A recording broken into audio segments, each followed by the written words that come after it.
सुप्रभात छात्रों, आपकी कक्षा 11वीं की पाठ्यपुस्तक आरोह भाग 1 के काव्य खंड के पाठ 7 गज़ल, जिसके कवि दुष्यंत कुमार जी हैं, इनकी कुछ गज़लें आपके पाठ्यक्रम में हैं,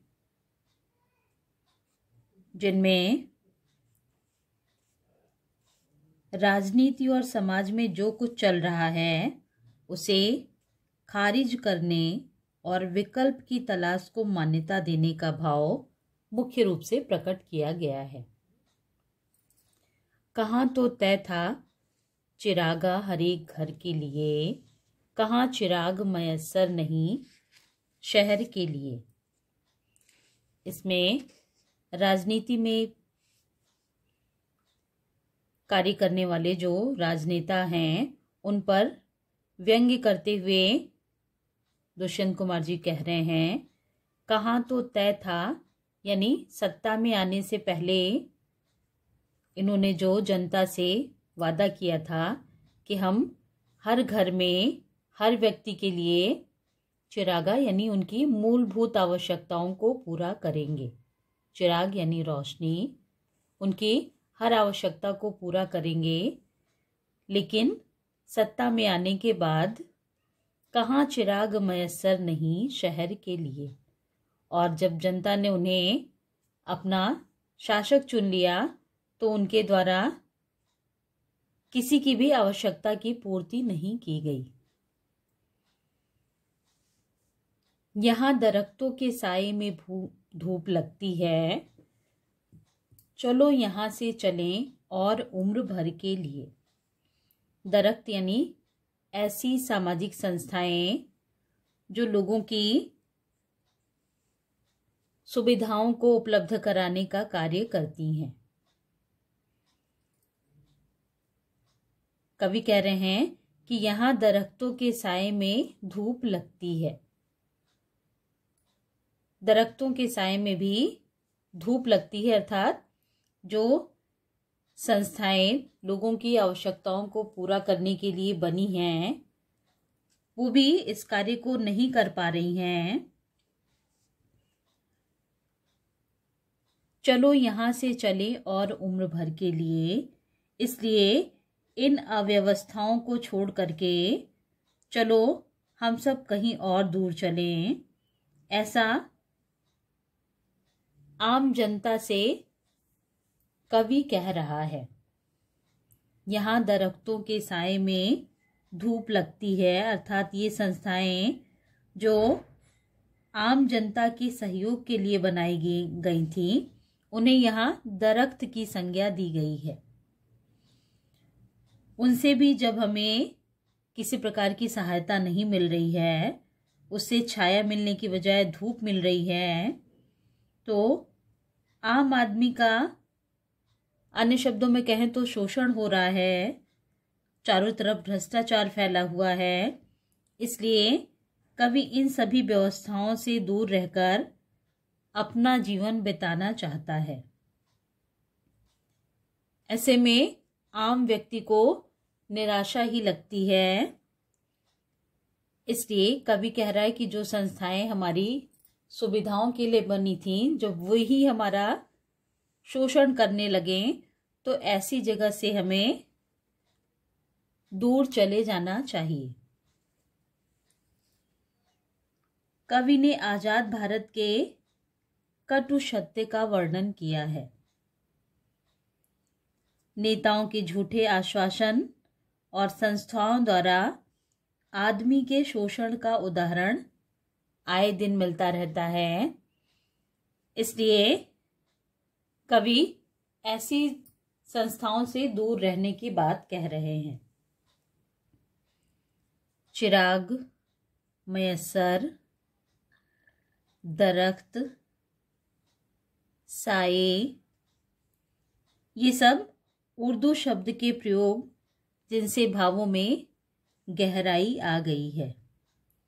खड़ी बोले की प्रभावी अभिव्यक्ति स्पष्ट है।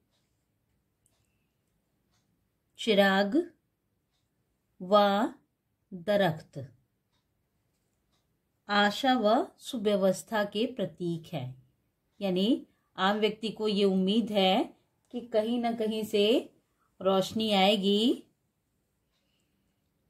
और ये संस्थाएं जो हमारे लिए, हमारे सुखों के लिए बन रही हैं, हमारी सुविधाओं के लिए बन रही हैं, कभी ना कभी कोई जागरूक नेता आएगा जो उन्हें उन सुविधाओं से, यानी सुव्यवस्था का प्रतीक और उम्मीद का प्रतीक। चलो यहाँ से चलें और उम्र भर के लिए। इस पंक्ति में निराशा व पलायनवाद की प्रवृत्ति दिखाई दे रही है। लक्षणा शक्ति का निर्वाह है। साये में धूप लगती है, साये में धूप लगती है, इसमें विरोधाभास अलंकार है। न हो कमीज तो पांवों से पेट ढक लेंगे, ये लोग कितने मुनासिब हैं इस सफर के लिए।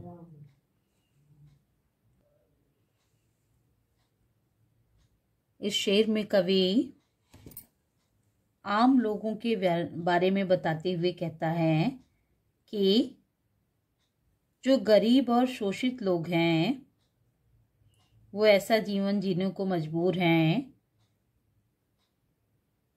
न हो कमीज तो पांवों से पेट ढक लेंगे, यानी उनके पास यदि मूलभूत आवश्यकता जो मनुष्य की है, वस्त्र नहीं है, तो भी वो अपनी इस कमी को दुनिया के सामने नहीं आने देंगे, बल्कि पांवों से अपने पेट को ढक लेंगे।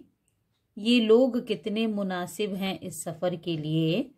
और वर्तमान में जो भ्रष्टाचार और अराजकता का शासन है, उसके लिए, अन्य शब्दों में कहें तो इन लोगों का विरोध करने का जो भाव है वो समाप्त हो चुका है। और ऐसे ही लोग ऐसे शासकों के लिए उपयुक्त हैं। यानी ऐसी जनता, ऐसा सामान्य व्यक्ति, आम व्यक्ति जो अपनी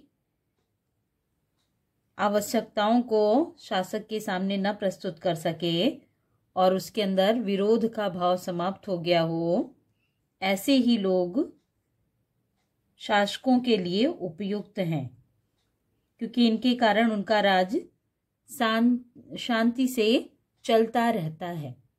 उनके उस साम्राज्य में उनका विरोध करने वाला कोई नहीं होता। इसलिए ऐसे लोग इन शासकों के लिए उपयुक्त हैं। खुदा नहीं न सही, आदमी का ख्वाब सही, कोई हसीन नज़ारा तो है नज़र के लिए। इस शेर में कवि कहते हैं कि संसार में खुदा नहीं, भगवान नहीं है तो ना सही। यदि ईश्वर नहीं है तो ना सही, आदमी का ख्वाब सही। ये आम व्यक्ति का एक सपना है तो यही सही। कहने का अर्थ यह है कि ईश्वर मानव की कल्पना तो है ही, और इस कल्पना के माध्यम से कोई हसीन नज़ारा तो है नज़र के लिए। कम से कम वो अपनी उस कल्पना के जरिए आकर्षक दृश्य देखने के लिए उसे मिल जाते हैं, और इस प्रकार से उसका जीवन व्यतीत हो जाता है। इस प्रकार से उसका जीवन खुशियों को पाने की उम्मीद में आगे बढ़ता रहता है। कवियों ने इसमें कवि भारतीयों में विरोध भावना का न होना तथा ईश्वर को कल्पना माना है।